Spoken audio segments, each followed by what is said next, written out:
coming into the 5th yearly installment of a series that's had an up and down history, pun intended, and just 12 months after the franchise's previous efforts, my expectations were not high for Monster Energy Supercross, the official video game 5. However, this is unquestionably one of the most polished Supercross experiences to date, and hopefully a turning point. 2020 Supercross 4 left many wanting more. Despite being on next-gen hardware, the visuals were flatter than an ironing board, and the difficulty levels only appealed to seasoned veterans. Thankfully, it seems like developer Milestone has listened to the fan feedback. Not only is Supercross 5 a leap ahead of Supercross 4, but it's also vastly superior of its MXGP 2021 sibling that was released just over 3 months ago. This is yet another yearly official title of the real-world Monster Energy AMA Supercross Championship, featuring representation of the biggest dirt motorcycle stars, teams, tracks, and sponsors. As with this series to date, it releases across PC, PlayStation, and Xbox platforms, and features a single-player career, online multiplayer, a compound open-world area, and a track editor.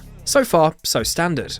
Here's the thing though with Supercross 5, it doesn't reinvent the wheel, it isn't particularly innovative, but it refines many key elements. Starting with the brutal difficulty in last year's installment, there's now a suite of new assists. I realise that the dedicated hardcore fan will not look at these, but for the vast majority of players they are a revelation. Jump helper, flow recovery, and automatic weight jumping help you find a rhythm, or at least a semblance of one. They are a helping hand rather than an automated system, creating the illusion that you're nearly as good as YouTuber Wyndham151. You can stack it, face-palming in the mud with sometimes hilarious Jackass-style ragdoll physics, so learning which of the dips and jumps to attack over is key, but now there's more chance of you completing a lap without falling. Sometimes. Alongside these precautions is a more detailed tutorial mode at last, but you need to know where it is. The actual tutorial is still more basic than a European youth hostel, and once completed, proclaims you're now ready to take on the best, which you likely aren't. That's where the Futures Academy comes in. Utilising a voiceover by 7-time AMA Motocross 450cc and 5-time AMA Supercross 450cc champion Ricky Carmichael, it explains how to shift your rider's weight around corners and before jumps.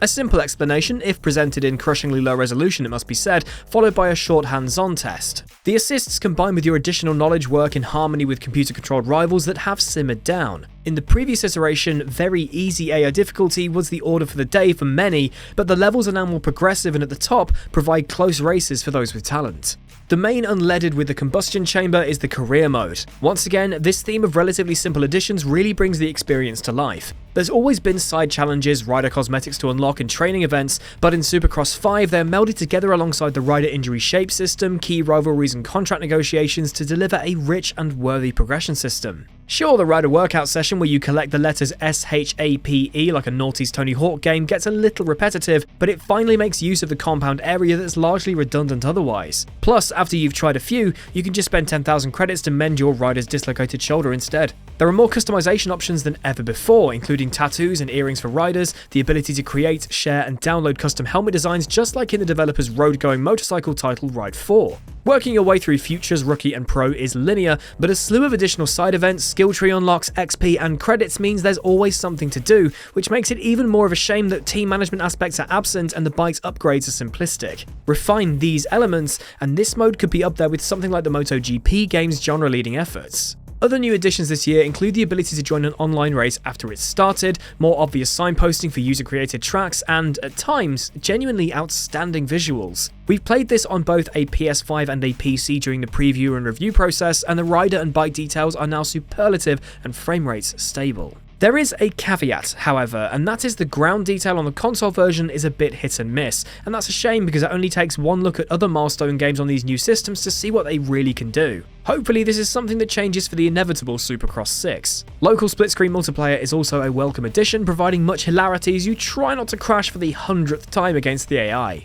And yes, your rivals. While they may be more in tune with most players' skill levels, they still ride as if you don't exist. Get caught in the midfield and you're just going to get beaten up. This is what happens in the real world, except here it just looks so robotic. Competitors push you along from behind like they're a snowplow, or knock you aside as if they're made from stone. This leads to the same gameplay as any other Supercross release in many ways. Either grab the lead at the start by holding back off the line before dive bombing the entire field onto the inside of turn 1, or get bogged down, eaten alive, and finish last. It's rare you'll finish 10th, for example, if you are of middling ability. While the theme of revising small items to create a polished title rings true, there are some blindingly obvious changes still to be made, such as the pre- and post-race voiceover using male-oriented terms when referring to a female, repetitive voiceover lines, AI rivals completely flummoxed by user-created tracks, and, strangely for a milestone game on solid-state equipped hardware, lazy loading times. I would love a form of online ranked racing too, but at least the network-connected options include private lobbies, the use of custom tracks, and coming after launch, an esports competition.